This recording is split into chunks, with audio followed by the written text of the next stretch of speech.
এর স্বাদ নিতে ক্রেতাদের অপেক্ষা করতে হয় দীর্ঘক্ষণ। এমনকি মাত্র 4 ঘন্টায় বিক্রি হয়ে যায় 8 থেকে 10,000 টাকার পরোটা।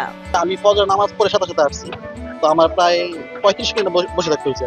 অন্যদিন এরকম সময় আছে 1 ঘন্টা বসে থাকতে হয়। বারোটা বানায় ওইটা সোজা কথা, আমি ওই 4-5টা খাইতে পারি, কিন্তু ডাউল বাজে কিছুই লাগে না, অনেক টেস্ট আর কি। এটি হচ্ছে মাহতাবউদ্দিনের হাতে তৈরি মালয়েশিয়ান পরোটা। ভোর 6টা থেকে 10টার মধ্যেই বিক্রি হয়ে যায় মজাদার পরোটা। বিদেশে না গিয়ে দেশে থেকেই মালয়েশিয়ান পরোটা খেতে পেরে বেশ আনন্দিত ভোজন প্রেমীরা। ইনশাআল্লাহ পেট উঠে গেছে, 4টা-5টা করে খেয়ে নিয়েছি।